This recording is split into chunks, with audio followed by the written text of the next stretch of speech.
We are still on our topic. What are we discussing tonight? How to integrate your faith with your work. Are we together?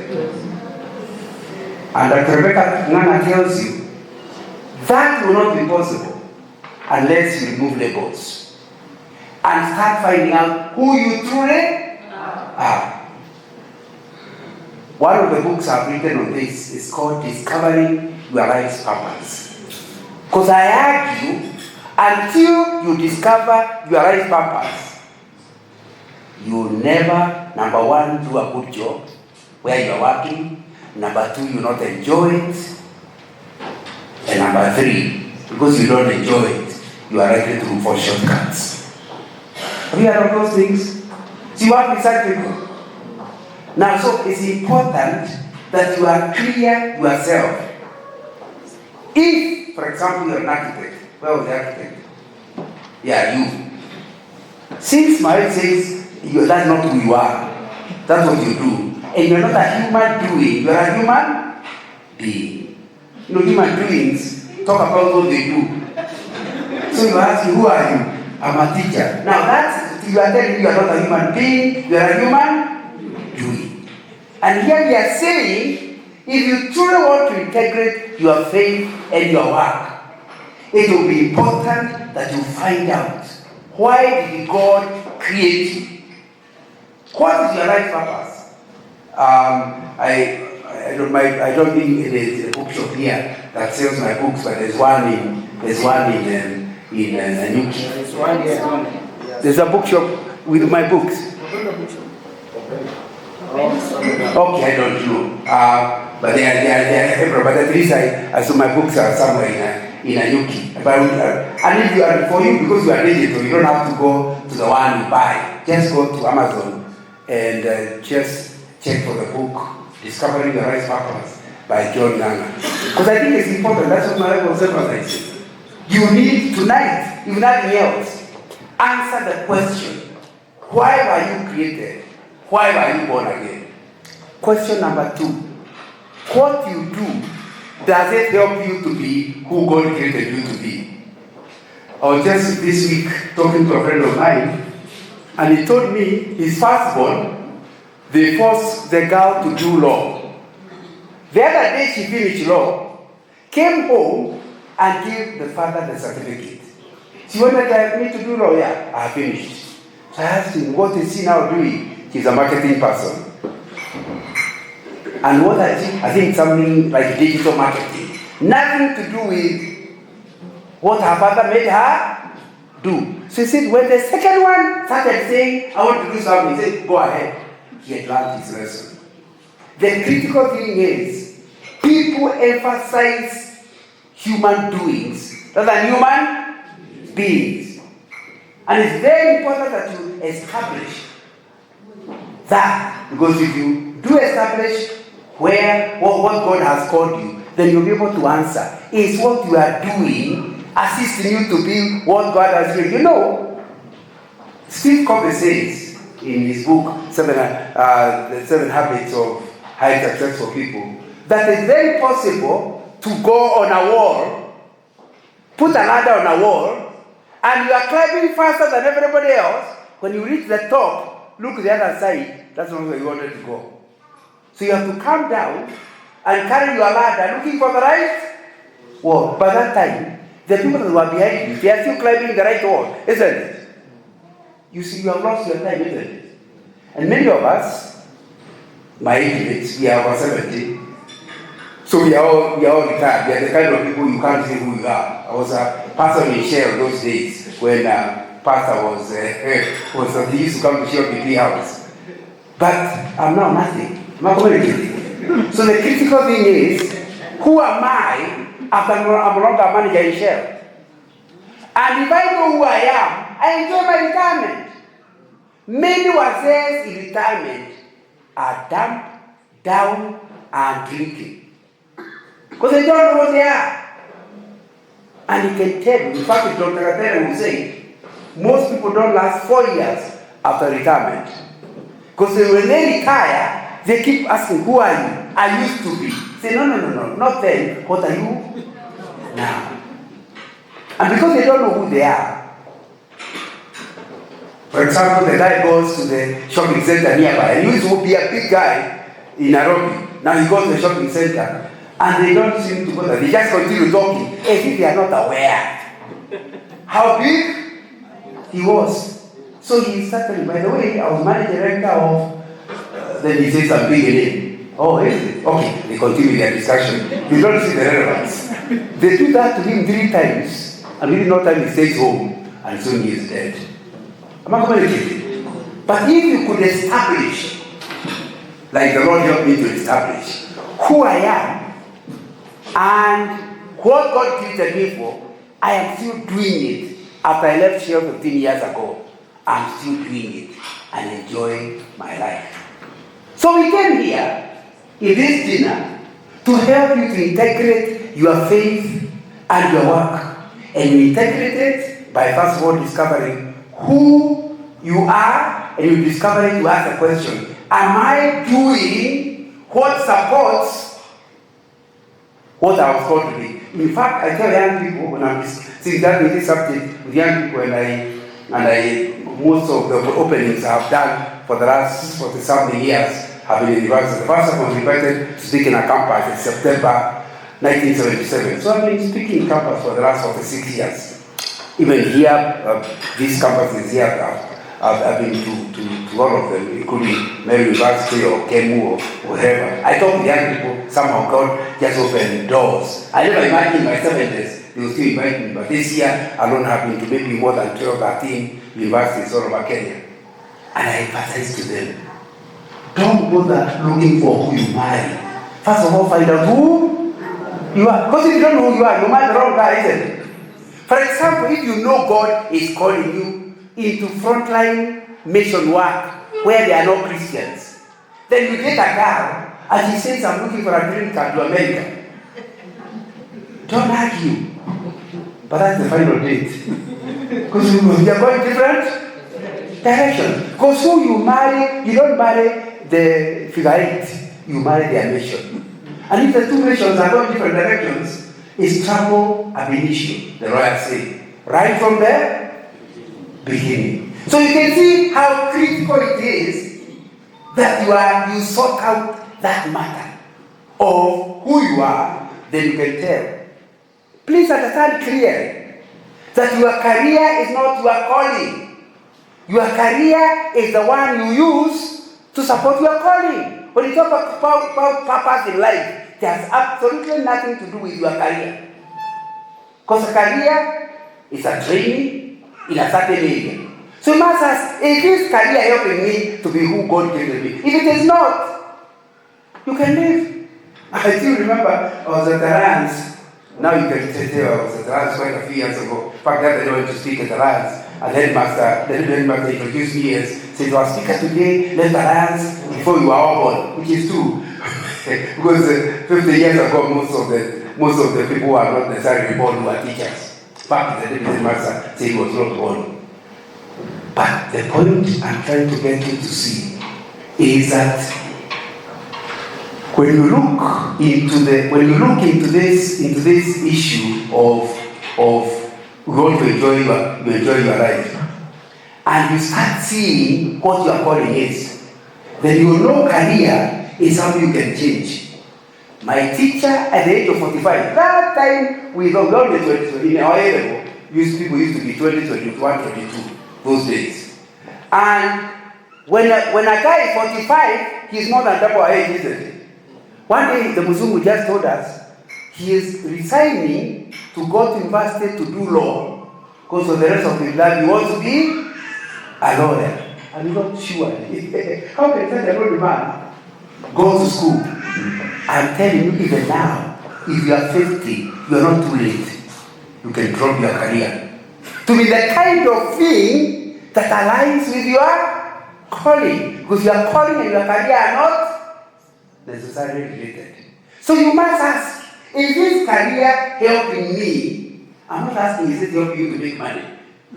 I'm asking you, is it helping you to be who God created you to be? Remember at the judgment seat, the how much money did you make? Is, did you do what I called you to do? Am I communicating? And that's really the question I was sent here to get you to find out and establish. And it's very important to understand. So, I keep telling people, calling is the most important thing. Then you can ask the next question, is this career helping me to fulfill my calling? The third one is job. The job you do is not as important as your calling as your career, and your career is not as important as your calling. The three are different. That's why you can drop this job and take that job, drop this one, and then you can be in banking the next time you are in insurance. Nothing wrong with it. Am I going to get it? Absolutely nothing wrong with it. Because as long as what you are doing is helping you to fulfill your calling, three things will happen. Number one, you sense God smiling on you. That's what I'm doing. God is happy. I am fulfilling what He created me for. And the sense of you are pleasing God is a very, very important thing to have. Number two, when you are actually doing something within your calling, you not only sense that, but normally it aligns with your gifts. There are people who struggle because the things they are doing are not within their gifting. Am I communicating? You know, when we went for A level, there are a lot of schools starting A level then, and several of them wanted to start science, and they don't even have a proper about them. So in the end, it turned out many schools are going to do science. Out of 20 other people, that 540 people, only 2 would end up in university. Those of you who are over 20 years, do you remember that time? People who were in the A-level system. And they said, oh, it's because we are doing science. You know, like Alice, art never beat science. The best students were always double maths, physics, and chemistry. They always beat, when you compare the classes, they always beat. Why? Because the choices that Alice were made, if you went to the right choice, you did well. You know, if God has called you to mathematics, He will give you in mathematics. So you will pass. If you try to do history, you fail with the crawling colors. You don't know why people pass with flying ones.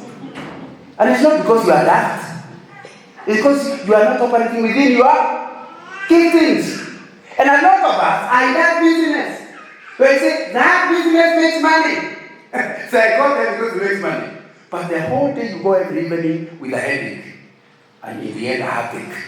And finally, a heart attack. Because the heart is what happened with you, it attacks you. Now, you need to understand that it's not a joke, and you're not discussing a joke. If you do not operate within your calling, the heart will attack you one of these days. And that's why I thought we need to emphasize this. When you come to your whatever, ask yourself, do I operate? So the first thing is you sense a conviction. God is in this. Number two, you realize God equipped me for what I'm doing. I'm gifted in it. And thirdly, once the first two are sorted out, you tend to do well in it. So you end up seeing the results in that thing. God will bless because of money. And you make money. But you end up totally frustrated, looking forward to retirement. Am I communicating? And that's really what we are actually discussing. Let me give you a story of, and you'll find it in some of my books. I've written about 4 books in this area. I wrote the one, Finding Your Purpose, and I wrote another one called The Christian Professional in the Marketplace. It is a subject we are discussing now. Again, you can find all of them in Amazon if you Google up. Or if you come to the skip any one of my distributors. I wrote another one after writing the one on Christian Professional, I wrote one specifically on the area of integrity. I call it Integrity, the Litmus Test of Good Leadership. To emphasize that if you really want to enjoy your life, understand that God is going to measure your integrity, isn't it? So even if you are operating within your calling, if you are doing shortcuts, that's the opposite of a life of integrity. So, I emphasize that book. Then recently I went Narwa and wrote on work ethics, just how to work. How can you work such that whether the boss says you have done well or not, every evening you see the happy person because you know you followed proper work ethics. And that's good. Then recently I took the book on Nehemiah and did a study. Because Nehemiah was not a pastor, he was not a prophet, he was a professional. Am I right? And so I have done a study of how a professional like Nehemiah operates. I mean, one of the books will actually help you. So I am suggesting to you that tonight, if you don't hear any other message, you ask yourself, am I operating within my calling? I'm told the story of a man who went to view construction sites. Construction sites in Britain, the most important building when you go to Europe and you are doing tourism. And when I used to work, now I can't afford, but Shell used to pay for me to travel. Now, and I can still remember being in Finland, and over the weekend they want to show us around. Guess where they show us? It's a cathedral. Because it was built 1,000 years previously. So they want to show you the architecture look of buildings that are 1,000 years. Because the best architects were located to cathedrals. Could remember the Pope was the boss of the government, of the kings. You know the story. So that's what they did. And you look at that building, you knew it is the one that measures the life of that nation. So this guy went to visit a construction site for a cathedral. He found a bricklayer or a mason. I don't know, the architect can help me to know what the right word is for people who put one stone on top of another. Let's call him a bricklayer. Mason. Now, and he asked him, what are you doing? The guy said, I'm just laying the bricks. I'm putting one brick on top of another. And then he went back to his work. Let me ask you, if you look at your job as if you are putting one stone on top of the other, do you wake up happy every morning? Is that something to look forward to do? And there are some people seated here, and they are bankers, and they think their work is to dish out money. They can't see beyond dishing out. What do? I dish out money. It's you are laying one brick on top of another. And because the cathedral is big, he went to another corner and found another guy doing exactly the same work. And he asked him, what are you doing? The guy stopped, put the stone down, looked up and said, I am building a cathedral. He was so excited. Because you see, when the cathedral was ready, he would be telling the grandchildren, do you see that building? I was on side. And he's already getting excited, not about putting one stone on the other, but the fact that you'll be associated with the cathedral. I want to ask you, in the job you do, are you in bricks or building? Can you see the end product? Not a dishing out of money, but construction, building already constructed because you gave money. People who are finished university because you funded them. Am I communicating? Can you see the difference? When you turn up to the bank to dish out money, and the one who turns out to see change lives because of the bank. Who will wake up early in the morning? The first or the second? The first or the second? The second. And tonight, if you have an integrated life, you will discover that you don't just do anything, laying one brick on the top of the other. You only do something if you know what the end product is. And your concentration in motivation is not about what you are doing immediately. It is here. If you are a teacher, you don't look at the students. You look at them later in life. Our president today went to a normal school. I think it's called Wareng or something, isn't it? Now, can you imagine? Do you think that school that's not pretty famous, maybe it's famous now, it was not famous then. Do you think he ever saw a president in that boy? No, they were dealing with a boy. What about if you realize that the children you are currently educating, you are not educating them to pass Form 4 exam? Okay, Kenya Junior, whatever the new exam is being called, you are preparing a future president. Do you know you see that child in a totally different life? But a lot of us, And I hope it's not teacher training that causes that. They are just busy dealing with the children. They are laying bricks. They never think of the cathedral. Because the cathedral is a person ready serving whom you are associated with. I think it's important. You know, in the funeral yesterday, I was speaking in a funeral yesterday, and one of my teachers at Alliance came. He's now over 80.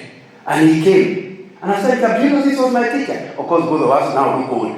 He said, no, he cannot talk to you.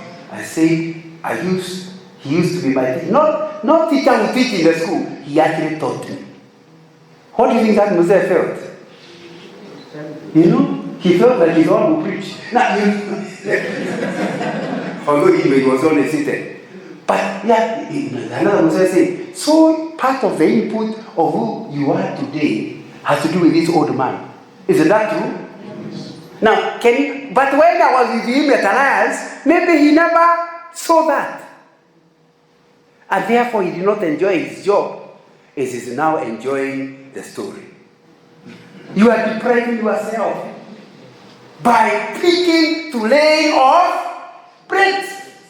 You must move over to ask, this job of mine, is it building a cathedral or not? If it's not building a cathedral, don't decide tonight. At least sort out yourself. But by next week, before the end of July, find something else to do. Am I communicating?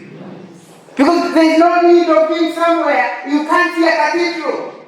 It's just one brick on top of another. And many people, in fact, unfortunately, studies show the majority of the workers are bricklayers. They are simply putting one stone on top of the other. They make a lot of money, but still putting one brick on top of another. And no wonder so many people are suffering from stress. So many people are getting these many people are calling psychosomatic diseases. And the other day I asked the doctor, what is psychosomatic? He says a disease that doesn't come from virus or germ. Where does it come from? The day when you think. Now, I asked him, just the way I think can lead me to a real disease. Yes, you will go to the toilet and produce blood. And there's no virus and no, just the way you think. And I haven't quite understood yet. But the doctor asked the medical people here to say how, just the way you think can lead you into producing blood in the toilet and finally dying. It was no virus and no germ. Just because your work does not. Of course, it's not a joke. The other day, somebody at the Price Waterhouse hired one of the best farms in Kenya. I'm sure you read it in the newspaper, isn't it? A guy came out of the window, jumped, and died at the bottom. It was the newspaper, if you remember. And the story the newspaper gave us is a guy who was highly successful, earning greatly, but he worked without understanding what he is doing. And in the end, life became meaningless, and he just jumped out of the window and died. So what we are discussing tonight is not a joke. It's a matter you need to sort out. But you have not finished the work site, the cathedral work site. So this guy was very excited to see a guy who can see for him, he is looking at the pride of a completed cathedral. And he's very motivated. In fact, he straightens up to talk to the visitor. But he went to another corner of the site. And he asked the same question for the guy doing the same thing. And he asked him, what are you doing? You know what the guy answered? I'm preparing to depopulate hell and populate heaven. That guy did not see himself as really great. He saw himself being associated by the bishop, a cathedral nobody as a bishop said, preaching, souls getting saved, just because he built. And saw himself as a partner of the bishop, getting people out of hell to go to heaven. Let me ask you, if you can go in your job to the extent you start seeing how your job honors God, how your job is continuing to help God's people to be what God made them to do, then really you don't even have to get that. Don't even have to get a promotion. The very fact that you are doing it makes you feel God is happy with me. Money or no money. What are you doing? I'm depopulating hell. You know how to populate heaven. So I'm asking, does your job populate hell instead of depopulating? If that's what you are doing, rest assured you will come face to face with God. Because He has promised destruction for all who destroy His work. Am I communicating? Yeah. You are here, you are a manager, and you are destroying people. Rest assured, there will be a day of reckoning. So you are saying, if you want to integrate your life properly, it will be important that you sort out. Are you operating a great drain? Or are you operating at the cathedral? Or do you see the cathedral in use? Not just looking nice, but the purpose of the cathedral is to help people to go to heaven. Am I communicating? So how do you see it? What kind of job are you doing? Can you go to that level and see it in any way helping? I've already taken 40 minutes. I'm using a timer, so I know I have to find a way of finishing. I want to read Ecclesiastes chapter 3, verse 14. I know that everything God does will endure forever. Nothing can be added to it, nothing taken from it. God does it so that people will fear Him. So you must find out, can you say what you are doing, God is doing it through you? Question number 2. Can you say what you are doing will endure? Question number 3. Can you say you are doing the best of your ability? Nothing can be added, nothing can be subtracted. Or are you the kind of person who is normally we say they are secretaries? Are you the kind of secretary who types 40 words per minute? That of them wrong. Now, so the work of your boss to keep correcting. You hear what is done in a relation to God. Did you hear it? Nothing can be added, nothing can be. That's what we call our excellence. And you need to ask yourself, is that what you are doing or not? If you really are living an integrated life, that will be very, very important. You know, and I have to find a way of finishing. If you evaluate what you do, I suggest you do the following. Every quarter and at the end of the year, ask yourself the first question. How has your working life contributed to the employer's bottom line? The reason, how has your working life contributed to the employer's bottom line? When I say employer, maybe you are an owner, but you are one of the shareholders. The reason the shareholders put you there as a managing director is because they want a return on investment. Am I right? Every business, you need a return on investment. So, as a Christian, it will be important that you realize you are not a liability to your employer. You know, when you work, especially as a Christian, one of the things you understand is that people think, like I work for multinational, and we are dealing with white men. They left Christianity a long time ago. So when they meet, and I'm trying to witness to on Zoom, he thinks there must be something hallucinant. He's a whole manager. How can you talk that kind of nonsense? And he's not joking. He believes it is nonsense. If you want to last in that job, there must be value you are adding. Because you'll be looking for a way of hiring. Am I right? He can't be somebody like that. But when he looks at which side his bread is buttered, he realizes by firing you, he'll be the weaker. So when you that I lose you, he knows which side his bread is buttered.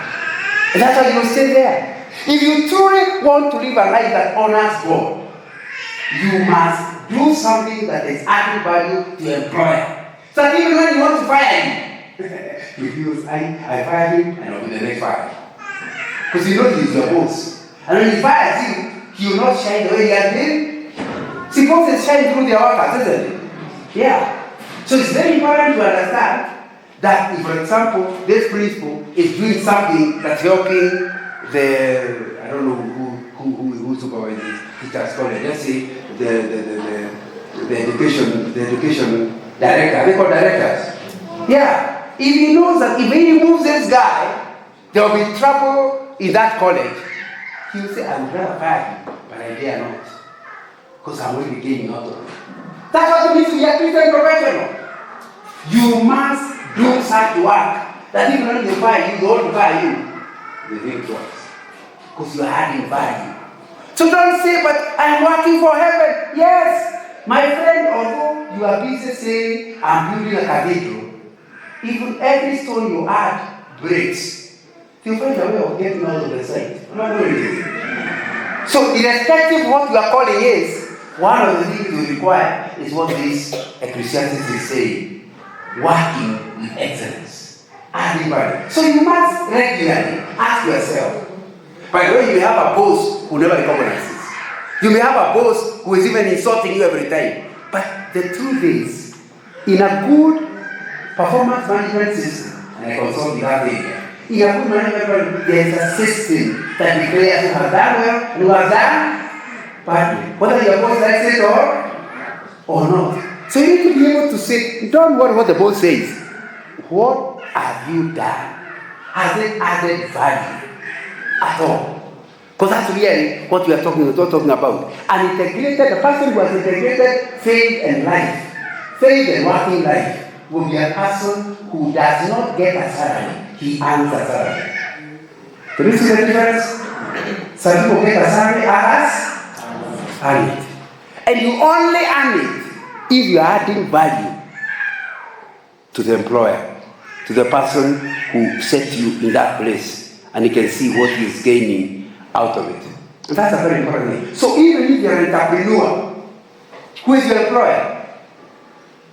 The clients. Am I right? So, if you are not adding value to the client, even if you say I'm called, it's a problem. The other day I was talking about a friend of mine who is in water works. He helps people to get water, boreholes and things like that. And I said, when I had somebody in need, I said, hey, go to so and so. Another a Christian friend of mine. That one, I know him. Everybody he has ever helped is still complaining. I thought, do I go to my friend and tell you that? You know, we are in our 70s. He's an old man. He's working in retirement. I thought I might kill his son. So I went to somebody else to find out. Have you done so? Yes. I know him. When he came to our county, he's a total mess. Now, it's very painful to hear a Christian described as a total mess. Now, you need to ask yourself, is that who you are? How can you claim to be a Christian? And that you're not. But however, even if you're not a Christian, my friend, let me tell you, bad work will finally catch up with you. And it will be very expensive when it catches up with you. So you need to ask to know one of the major messages that is coming out of today's meeting is to, you either decide, but don't stay in a place where you cannot add value at all. So how has your working life contributed to the employer's bottom line? And you normally contribute in the bottom line in two ways. Either by increasing sales or by reducing costs. Am I right? And our pastor has just told us how he simply can do the same thing. He looks for quotations. Wood is being provided at 25,000 shillings or something. Then he says, I can do that by changing strategies. I can produce it at 10. Did you hear the story? 10,000. Can you see the kind of profit he's bringing in that school? And he's not selling more. He's actually reducing costs. And that's something you need to ask yourself. Is that what you are doing? Or not? How are you contributing to your employer's bottom line? Question number 2. How has your involvement in that place built the lives of your colleagues? Because you know, there are people that you wish can be fired. Because they are just difficult. They are called toxic. That's a new word. It was not the one I was working. So it's very toxic. And some of them are seated here. Now I'm not suggesting hands up, but you know yourself. Where people find a way, if there are things being created, everyone is trying to avoid you. Because then you are toxic. One of the things you measure whether you are really pleasing to God is to ask yourself, do people enjoy working with me or not? In other words, I'm not suggesting listen people. But I'm talking about, generally speaking, when you criticize somebody, do you criticize him for something he also can see is wrong? Or do you always want to say, you can say somebody does a good work, and instead of recognizing the good work, you are the type who says, yes, but it's only because he was helped. Now surely, even if he was helped, many people are helped, but they never produce the work, isn't it? You are toxic when you refuse to appreciate when a crook does good things. That's our problem. We put them in a box that's a crook. Even when they do good, we still call them crooks. You only need a person who fears God to be able to appreciate a crook. And he came to my house, did he? Yeah. Normally we just give the bad stories about the thief. But why can't you remember that he was about to kill your daughter and he pulled the gun? I talk about that thief. Although he's a bad guy, he has a spirit. He was just about to shoot my daughter and he never shot her. Think about what is good with people and appreciate them. When you do, people enjoy working with you. That does not mean where they are wrong, you don't tell them. But when they are wrong, you tell them they are wrong and show them the evidence that they are actually wrong. It's not an opinion. It's not just a feeling that so and so is bad. Show him. Because if you show him what he has done wrong, there is hope he might improve. Am I right? But when he thinks that you are simply trying to be bad and difficult, he just ignores you. Do you know when the enemy criticizes you, does it bother you? No. You need to criticize him. But when your friend criticizes you, you say, what would make a man thought about me like that?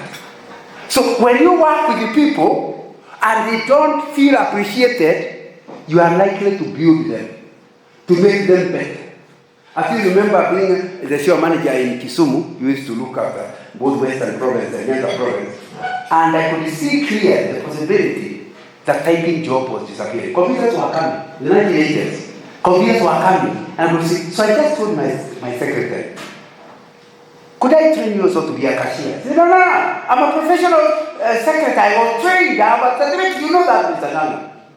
I say, no, the fact that you train to be a cashier does not stop you from being a secretary. She said, but I fear money. Do you know she was not reporting to me, she was reporting to somebody who was reporting to me. But I still went to the cash office to show her how to be a cashier. Okay. The owner of the car number KDC 424P. Thank you. So, I can continue my story, isn't it? I know you are trying to say whether it is, but maybe I should just stop the story. I'm trying to finish, but it's very, very important. So I went to the place and I started showing her how the thing can be done. So the next time the cashier went, I told her to try there. And even if she makes a mistake, I know she's learning. So I had to ask somebody else to check every time. Within no time, she could do cash work. Sure as if I left Kisumu and became the field manager, now for the whole country. And I went back to Kisumu, and by that time they did a big redundancy program, now RNFS. And the state templates were all removed. Margaret was not removed because there is no office that can do without a cashier. Not complicated. So many years every time I went to Kisumu and so on, because they are now both retired. I remember that. Now I'm the chairman of the Shio Pensioners Association. We meet very often, and I meet those people I used to help in various jobs I did. You think they hate seeing me? They pick me, they grab me, because the others was theirs. But they remember the story. Am I communicating? Part of the reason I enjoy my retirement is because of the right. Some of them was very tough on in trying to help them. But they now know what I was doing. So my friend, if you are going to check whether you are living your life as a Christian professional, you must ask yourself that question.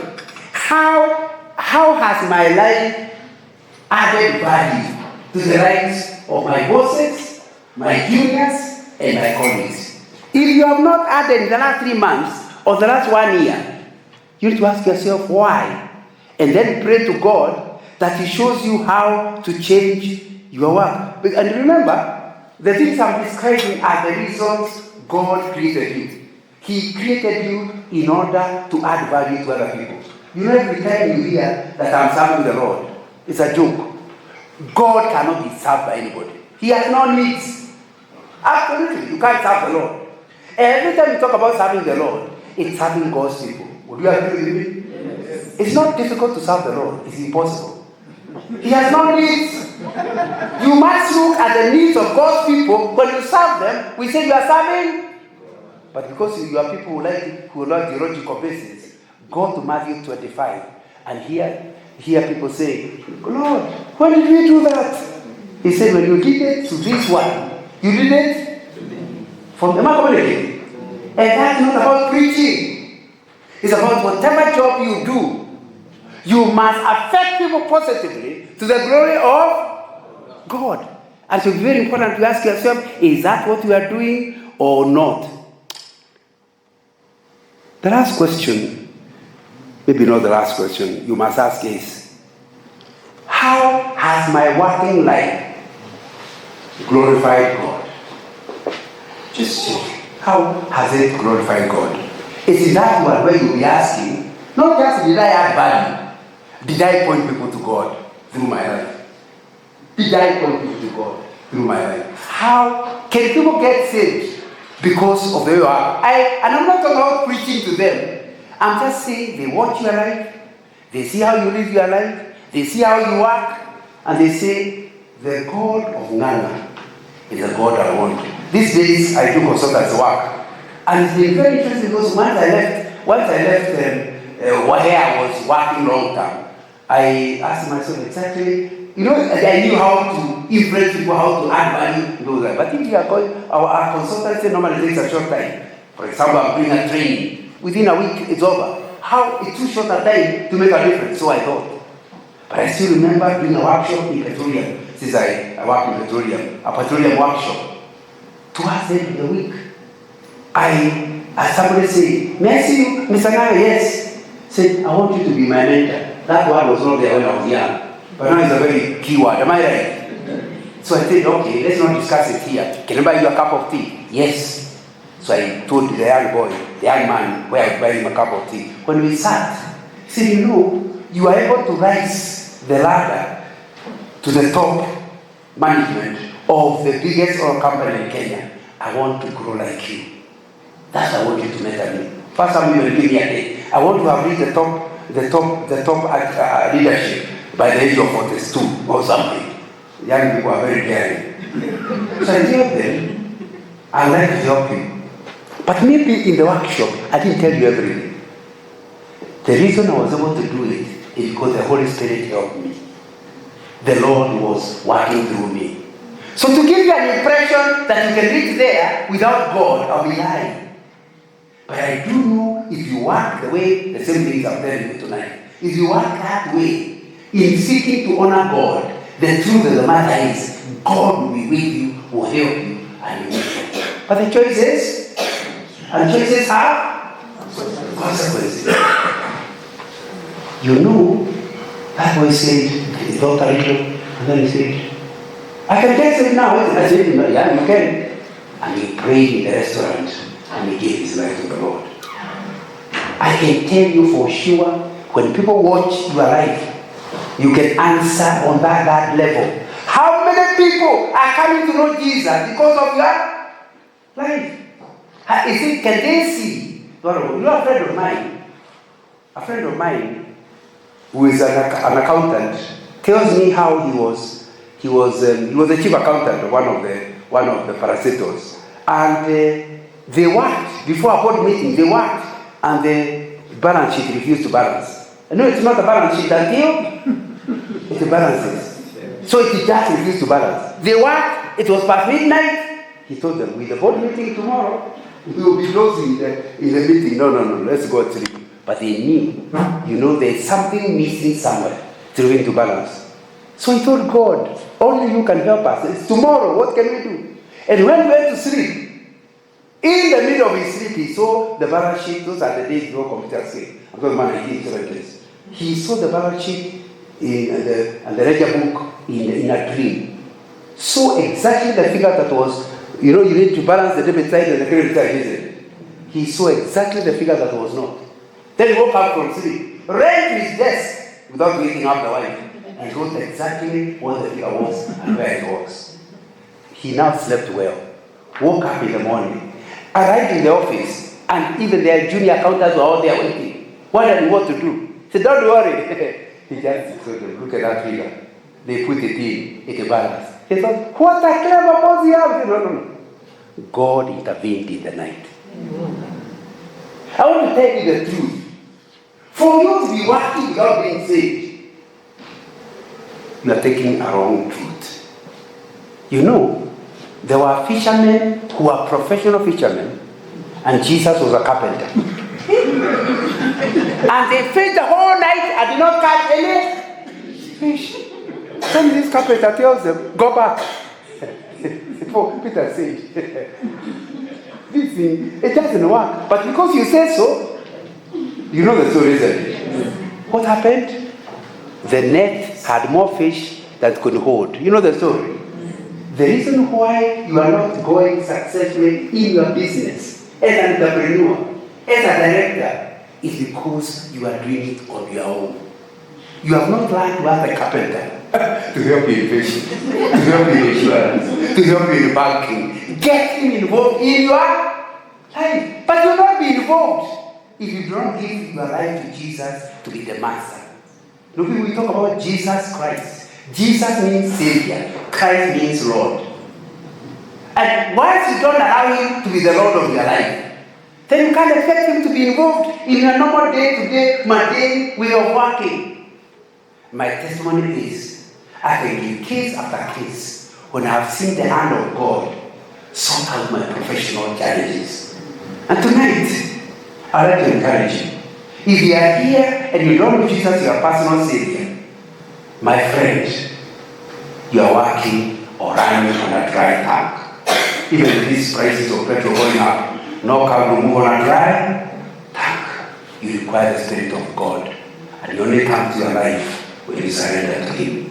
Let us pray. I just want to give you a moment to pray for yourself. I know you may be a born-again believer, but is there something the Holy Spirit is saying about your working life, about your business, about your professional life, and how it relates with the spiritual walk? Or maybe you're not a Christian at all. You have never thought that you need God in your normal business, but tonight you know that you do. Would you like to start tonight by telling the Lord, Lord, forgive me. I want you forgive me my past. I've run my life my own way. But from today, I want to walk with you. I want you to help me to enjoy my working life and to live it to honor you. I want to ask the pastor to just come and pray for us.